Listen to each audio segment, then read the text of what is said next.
الله الله الله الله ما لنا مولى سوى الله الله الله الله ما لنا مولى سوى الله. السلام عليكم ورحمة الله وبركاته. الحمد لله وكفى والصلاة والسلام على رسول الله وعلى آله وصحبه أجمعين. أما بعد فأعوذ بالله من الشيطان الرجيم. بسم الله الرحمن الرحيم. وإذا قيل لهم تعالوا يستغفر لكم رسول الله لووا رؤوسهم ورأيتهم يصدون وهم مستكبرون سواء عليهم أستغفرت لهم أم لم تستغفر لهم لن يغفر الله لهم إن الله لا يهدي القوم الفاسقين. هم الذين يقولون لا تنفقوا على من عند رسول الله حتى ينفضوا ولله خزائن السماوات والأرض ولكن المنافقين لا يفقهون. يقولون لئن رجعنا إلى المدينة ليخرجن الأعز منها الأذل ولله العزة ولرسوله وللمؤمنين ولكن المنافقين لا يعلمون. يا أيها الذين آمنوا لا تلهكم أموالكم ولا أولادكم عن ذكر الله ومن يفعل ذلك فأولئك هم الخاسرون. وأنفقوا مما رزقناكم من قبل أن يأتي أحدكم الموت فيقول ربي لولا أخرتني إلى أجل قريب فأصدق وأكن من الصالحين. ولن يؤخر الله نفسا إذا جاء أجلها والله خبير بما تعملون. صدق الله العظيم. Alhamdulillah, we thank Allah subhanahu wa ta'ala for giving us the tawfiq to be here, and may infinite amount of blessings and peace be upon the noble Prophet sallallahu alaihi wasallam. Today we're looking at the final verses from 5 to 11 of Surah Al-Munafiqun. So let's recap what were some of the things that Munafiqs are mentioned throughout the Qur'an, Surah Baqarah, Surah Al-Imran, Surah Tawbah, and this is a whole surah called Surah Munafiqun. So let's just review what were some of the things that we studied about Munafiqun last time. We said there are two. There's a munafiq who's i'tiqadi munafiq or amali munafiq. So that i'tiqadi munafiq was just in Rasulullah's time. Now we don't know. Now we just either have a mu'min or a kafir. But there is signs, since there's so much mention of nifaq in hadith and Qur'an, so we know signs of hypocrisy. So we should rid ourselves. There's also du'as like Allahumma inni a'udhu bika min nifaq. Allah, I seek your refuge from nifaq. And whenever you identify that in yourself, any hypocritical traits, then we try to work really hard on it and remove it. So these were mentioned last time. We just said last time that they exaggerate, right? Usually, you have to be a person of substance. You don't have to say things to always have everyone. So the Munafiqun were always just over talking more than what they believed. Like going up to the Prophet ﷺ and saying, "We believe that you're the Prophet of Allah," whereas the rest of the Sahaba didn't have to say things like that. So this is their trait. The other one, they're always using their oaths as a shield, always saying, "Wallahi this, I swear this, qasam to this, and qasam to that." It's like a shield. It's like, okay. And then also another characteristic that they halt from the way of Allah. That's by the way, it's one hallmark mentioned throughout the Quran, very bad behavior, which is to ever stop the path to Allah subhanahu wa ta'ala. Don't get in the way of people are trying to get closer to Allah subhanahu wa ta'ala, and you being the roadblock. Don't be a roadblock for people getting closer to Allah subhanahu wa ta'ala. What else we mentioned? We mentioned that because they keep doing that, they have these bad characteristics, so they keep getting stamps on their heart.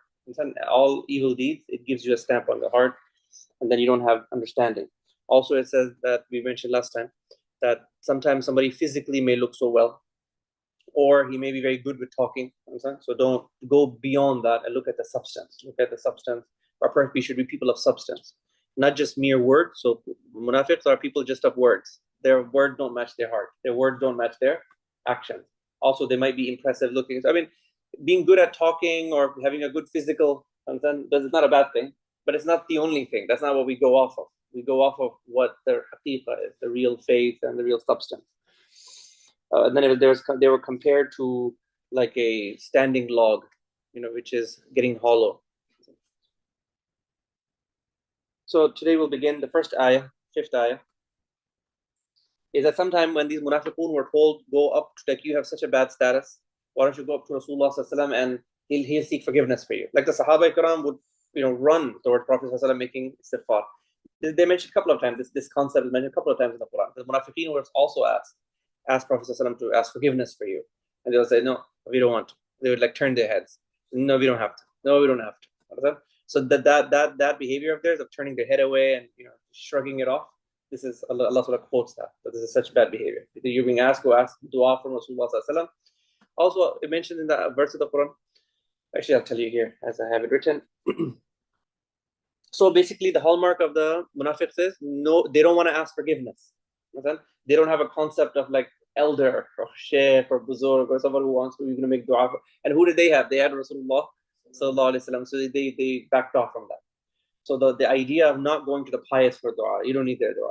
You don't need to say sorry. You don't need to be humble. That is a hallmark of the munafiqeen. May Allah protect us. Look, one verse of the Quran. Before I give you this verse, the 5th verse, let me give you another verse that matches this verse. Okay, that verse reads, وَلَوْ أَنَّهُمْ إِذْ ظَلَمُوا أَنفُسَهُمْ جَاءُوكَ فَاسْتَغْفَرُوا اللَّهَ وَاسْتَغْفَرَ لَهُمُ الرَّسُولُ لَوَجَدُوا اللَّهَ التَّوَّابَ الرَّحِيمَ. Like whenever the munafiqeen, they wrong themselves, sins are known as wronging yourself. And they come to you, فَاسْتَغْفَرُوا, then they seek forgiveness from Allah, وَاسْتَغْفَرَ لَهُمُ الرَّسُولُ, and the Rasul makes forgiveness for them. لَوَجَدُوا اللَّهَ, they would have found Allah Tawwab ar-Rahim. Because they're also human beings. If the munafiqun would have listened to that advice, that when you do wrong, just go ask Rasulullah to make istighfar for yourself and go ask Prophet to make dua for you, then you would have worked wonders. They would have got out of that category of munafiqun and became believers. But they didn't want to do that. That's one verse. Another verse, لا تجعلوا دعاء الرسول بينكم كدعاء بعضكم بعضا. Like if you have the Prophet amongst you, his dua is not like anybody else's dua, right? Some people are more closer to Allah, some people are more muttaqeen, some people are more salih, some people sacrifice for the deen more than ourselves. So we always want people who are more on the path of deen to make dua for us. So there's one verse that says the Rasul's dua is not like the dua of all of you. Okay? But this is something that obviously Sahaba knew. The believers understand this concept. Munafiqeens don't understand it. They just everybody's the same. Allahumma fazna. Okay, so let's read this verse. وَإِذَا قِيلَ لَهُمْ, and when it is said to them, تَعَالَوْ, come, يَسْتَغْفِرْ لَكُمْ رَسُولُ اللَّهِ, come on, so that Allah's messenger may pray for you for forgiveness. When the munafiqeen are asked, come, Rasulullah will make forgiveness for you. لَوَّوْ رُؤُوسَهُمْ, they twist their heads in aversion.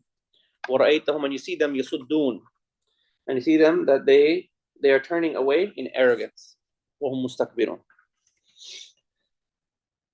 So when they're told to go to Rasulullah ﷺ, they twist their heads and aversion. Then, سَوَاءٌ عَلَيْهِمْ, it's equivalent upon them. أَسْتَغْفَرْتَ لَهُمْ, whether you ask forgiveness for them, أَمْ لَمْ تَسْتَغْفِرْ لَهُمْ, or you don't ask forgiveness for them, لَن يَغْفِرَ اللَّهُ لَهُمْ. This is a verse. Obviously, we're talking about what kind of munafiqeen? The i'tiqadi munafiqeen. Okay? It's saying that, oh Prophet ﷺ, whether you make forgiveness for them or you don't make forgiveness for them, Allah is not going to forgive them. That's a very hard thing. Like the status of a munafiqeen. Right? Munafiqeen, we're talking about i'tiqadi munafiqeen. Lowest pit of Jahannam fire. That, oh Prophet ﷺ, this is very hard words of the Qur'an for a munafiq. And that they should just put all like fear in us and generally in munafiq behavior. But obviously somebody who's a munafiq kafir, he has that whether the Prophet makes istighfar for him or he doesn't make istighfar for him, it's irrelevant. Allah says, I will not forgive them. Inna Allah la yahdi al-qawmal. Allah doesn't guide fasiqeen. Now here fasiqeen, sometimes fasiqeen could also mean Muslims who are sinners. Fasiqeen could also mean kafirs. So here we're talking about munafiq, kafir, munafiq. So we're talking about kuffar here. So fasiqeen is not, you get it? It's not light. It's a heavy use here. La yahdi al-qawm al-fasiqeen. Allah does not guide this category of munafiqeen. We know that the Prophet ﷺ, he was rahmatul lil alameen, mercy for all of mankind. Although he knew that some people, Abdullah ibn Ubay was the leader of the munafiqeen, he wanted to make, because his son was a Muslim. So Prophet ﷺ one time he wanted to make the janazah. Okay, but then there's other verse of the Quran that came that told him, don't make janazah. Why did you make janazah for him? Because the Prophet ﷺ, although the Umar told the Prophet ﷺ, this is munafiq, we all know it's munafiq, don't pray his janazah. But Rasulullah ﷺ thought that nowhere was I told don't pray janazah. I was told don't make istighfar, or I was told otherwise, but I wasn't told specifically not to make janazah. Let me just pray janazah, maybe Allah will forgive me. So then he went on and did it, but then he was told don't do that, don't even stand on his grave. So these very strong words for munafiq. Okay? So don't even stand on his grave, Abdullah ibn Ubay. Okay, so that's happened there. سواء عليهم استغفرت لهم أم لم تستغفر لهم. This is i'tiqadi kafir. Okay, this is their fate. Allahumma fazna min. Then number 7, هم الذين يقولون, they are the ones who say لا تنفقوا على من عند رسول الله. Don't spend on those who are with Rasulullah صلى الله عليه وسلم حتى ينفضوا, so that they disperse. Abdullah ibn Ubay, he was the leader of the munafiqeen, along with others. So you know how the Ansar were when the Prophet ﷺ was in Medina. The Muhajirin would come, and the Ansar and the Muhajirin had such a good relationship, right? Remember, they used to share in their business. They had such a partnership. It was a role model for all people. Ansar were helping the Muhajirin settle into this new city because they had left everything for the sake of Allah subhanahu wa ta'ala. So the Munafiqeen, they would say, oh, no, don't spend on them. Don't spend on these Muhajirin. So they disperse. So then when they said things like that, this was the response. This verse of the Quran came. هم الذين يقولون, they say لا تنفقوا, don't spend on those who are with Rasulullah صلى الله عليه وسلم حتى ينفضوا, so that they can disperse.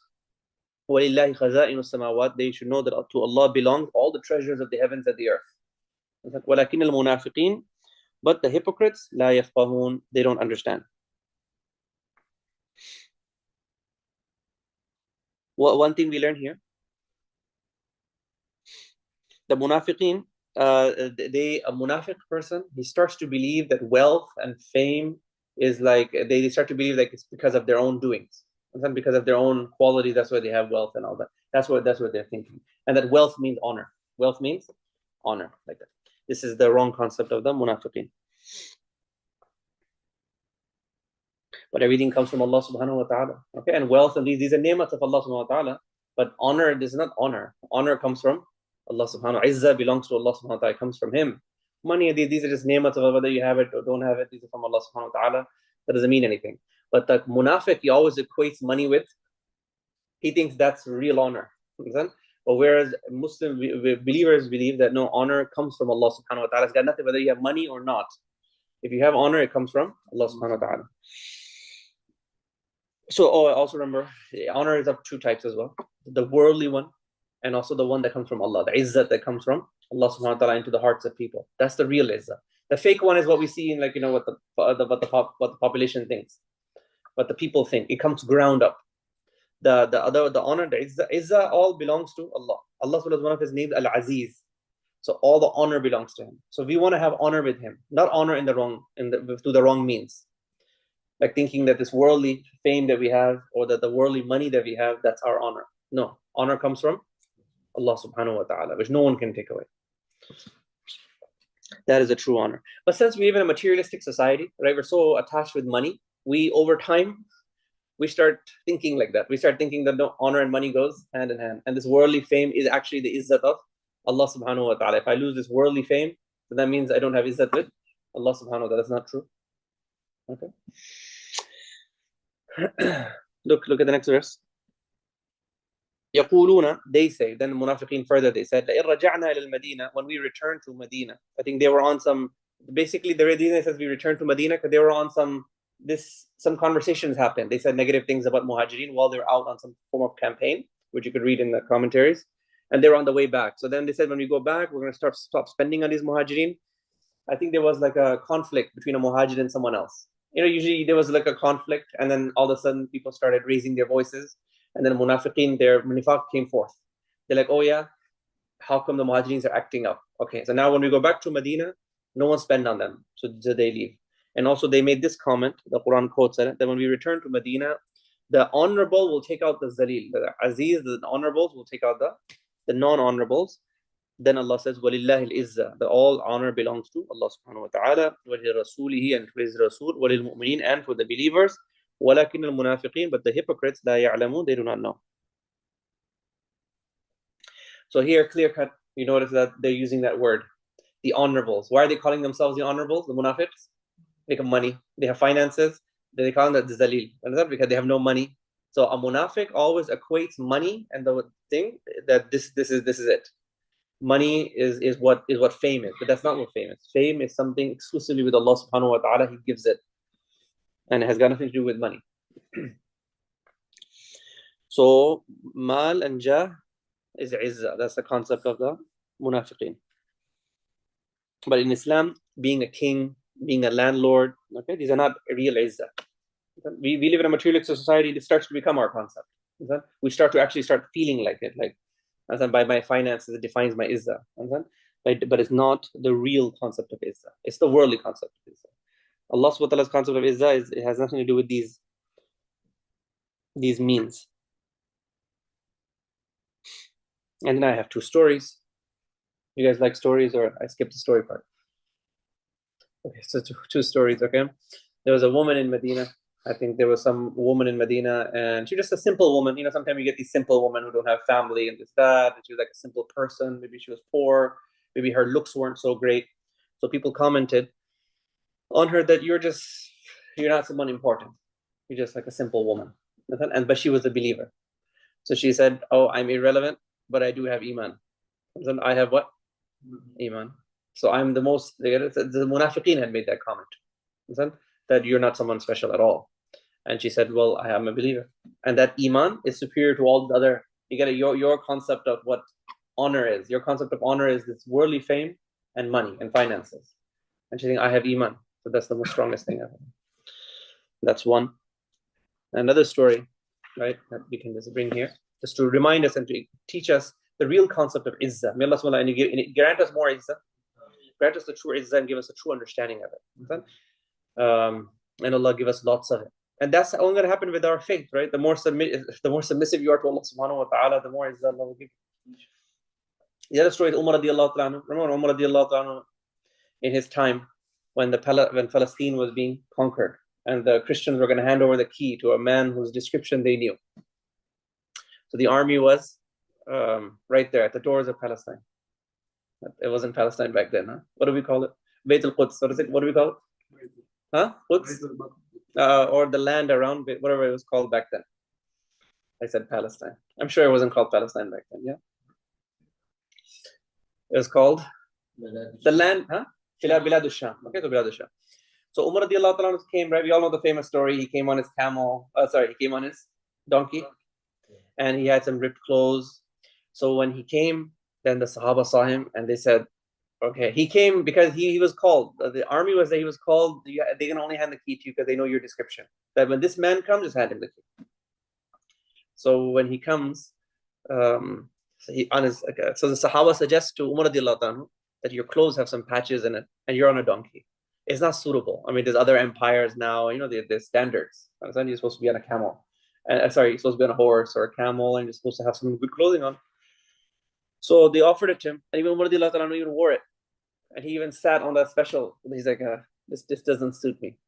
This doesn't suit me. And then he mentioned something, Umar which tells us about what true honor is. He says, نحن قومنا أعزنا بالإسلام. He said, we are a people, Allah has given us izzat through Islam. So real izzat is through Islam. That's it. No material attachments. Allah has honored us through Islam. And by the way, it's part of the Muslim downfall when we start thinking our honor is with finances. I think we have to be careful with that. Finances are a name of Allah subhanahu wa ta'ala. Right? They are in a way, but they're a test as well. Finances are a test as well, and they're also a name of Allah subhanahu wa ta'ala. But that's got nothing to do with honor. Honor comes through Islam and through Iman. May Allah grant us that. So as a society, we fall short when we start having the wrong. When we start having munafiq-like understanding of honor, that's wrong. That's not honor. Honor has not been placed there. If we start thinking our honor is with that. So we should not seek honor anywhere other than Islam. Inshallah. May Allah subhanahu wa ta'ala grant us more attachment to our deen and thus grant us great honor, inshallah. That's it. That's this verse here. Then the next verse, Ya ayyuhalladhina amanu, O you who believe, La tulhikum amwalukum. Don't let your riches and your children divert you from the remembrance of Allah. And whoever does that will be of the losers. So money, finances, and your children, they're a ni'mah, but they're also a test. They're a great blessing of Allah subhanahu wa ta'ala, but they're also a test. So Allah subhanahu wa ta'ala mentions this here and elsewhere. That don't let them divert you from the straight path. Sometimes people get diverted. In the love of their children, they become what? Diverted. And the love of their spouse, which is also part of dunya. You get diverted. So what will be an example of that? For example, for the sake of your children, you're disobeying Allah subhanahu wa ta'ala. That's common. Their love is gonna, so then that's not gonna be right. What's gonna end up happening? And Allah, there's a principle behind all this. Whenever you start obeying the creation for the sake of trying to make the creation happy for and making the creator unhappy, then Allah subhanahu wa ta'ala takes that same creation and makes them rule over. Allah subhanahu wa ta'ala makes you humiliated before them. Allah subhanahu wa ta'ala makes them rulers over you. So Allah subhanahu wa ta'ala does not accept that. So we have to see our children and our finances as a name of Allah, but also a test. Also a test. And don't let it divert you from the remembrance of Allah. So basically, your stronger connection has to be with Allah. It can't be that your stronger connection is with your finances and your stronger connection is with your children. Your stronger connection has to be with Allah subhanahu wa ta'ala. And for the sake of Allah subhanahu wa ta'ala, you do with your children and you do with your finances. Everyone's got it?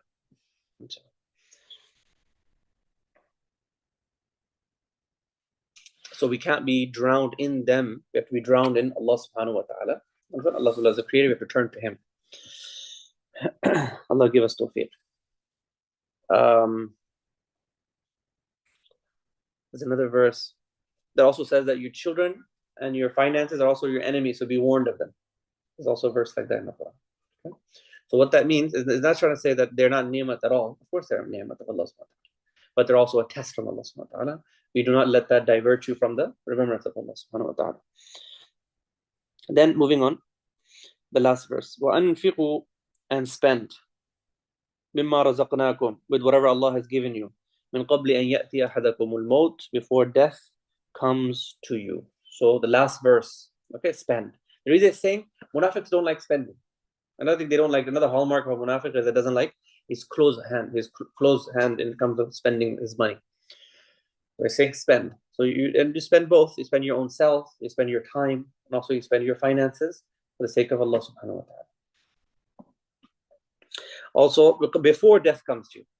Now, what if death comes very close? Then how good is spending that time? Like if you're on your deathbed and your doctors have told you that you're gonna pass, you can't donate that time.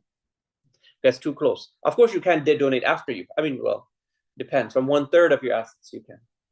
Okay, you can't donate everything. But on your deathbed, still the rules of inheritance apply. So somebody in his deathbed that he goes, okay, now that I know I'm dying, I give all my money to this person. You can't. That's not going to be accepted. Now it's because now even before death, your money already belongs to your heirs already. So all your decisions of charity have to be even before you get diagnosed with now you're dying. So before that time, before you're dying, you can donate now.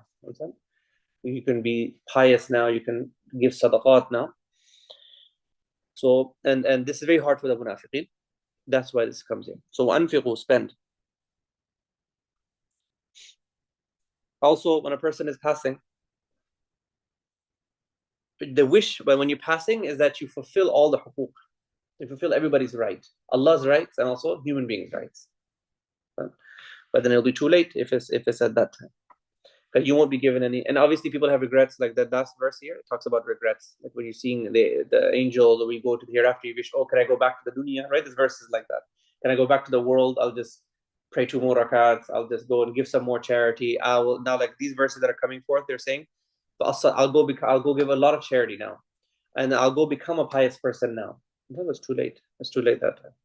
So Allah subhanahu wa ta'ala give us tawfiq to do whatever we can now, before we meet Allah subhanahu wa ta'ala. So we don't have any regrets. It's not fulfill all the huquq now. There's only 2 huquq, right? Huququllah or huququl ibad. So be mindful. Any loose ends, we have to tie them.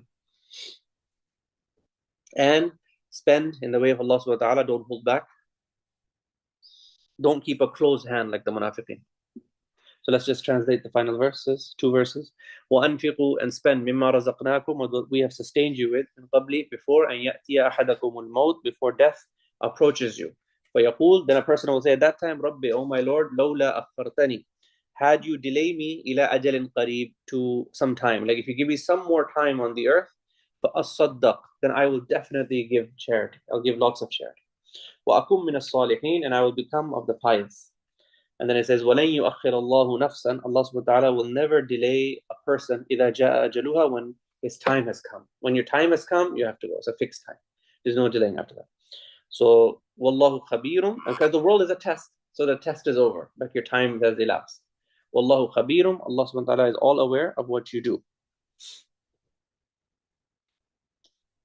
So, may Allah subhanahu wa ta'ala protect all of us from all the alamatul nifaq. Allah subhanahu wa ta'ala keep us far, far away from the alamatul nifaq. Allah subhanahu wa ta'ala protect us. Allah subhanahu wa ta'ala purify our hearts. Allah subhanahu wa ta'ala grant us a good and proper understanding of the deen. Allah subhanahu wa ta'ala accept us for the service of the deen. Allah subhanahu wa ta'ala purify our hearts. Allah subhanahu wa ta'ala grant us a strong connection which never severs from Him. Wa akhiru da'wana alhamdulillahi rabbil alamin. Subhanallah bihamdihi, subhanallah.